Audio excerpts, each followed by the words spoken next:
ప్రపంచంలోనే అతిపెద్ద శివలింగం బీహార్లోకి ప్రవేశించింది. ఉత్తర భారతదేశం నుంచి వేల కిలోమీటర్లు ప్రయాణించి బీహార్కు చేరుకుంది. తూర్పు చంపారణ్ జిల్లాలోని కళ్యాణ్పర్లో బ్లాక్లోని కైత్వాలియాలో నిర్మిస్తున్న విరాట్ రామాయణ ఆలయంలో ఈ భారీ శివలింగాన్ని ప్రతిష్ఠించబోతున్నారు. తమిళనాడులోని మహాబలిపురంలో ఈ శివలింగాన్ని రూపొందించారు. పూర్తిగా గ్రానైట్ తో శివలింగాన్ని చెక్కారు. ఈ శివలింగం బరువు 210 మెట్రిక్ టన్నులు ఉంటుంది. ఈ భారీ శివలింగాన్ని 96 చక్రాలున్న కంటైనర్లో తరలిస్తున్నారు. అయితే ఆ కంటైనర్ కు ప్రతి గ్రామంలో ఘన స్వాగతం లభిస్తోంది. భారీ శివరూపాన్ని చూసేందుకు జనం భారీగా తరలివస్తున్నారు. ఆ భారీ విగ్రహాన్ని తాకి తన్మయత్వం చెందుతున్నారు. అయితే ఆ కంటైనర్ బీహార్లోని గోపాల్గంజ్ జిల్లాలోని ఓ గ్రామానికి వచ్చి ఆగింది. అంత పెద్ద కంటైనర్ చూసిన గ్రామస్తులు ఆశ్చర్యపోయారు. అసలు అందులో ఏముందని తెలుసుకుని మురిసిపోయారు.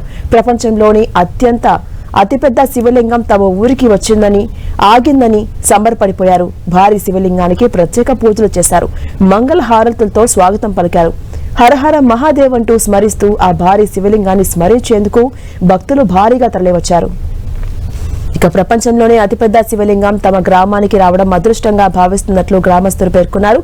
ఆ కంటైనర్ వెంట బారులు తీరారు. జిల్లా అధికారులు, పోలీస్ సిబ్బంది భారీ భద్రతను ఏర్పాటు చేశారు.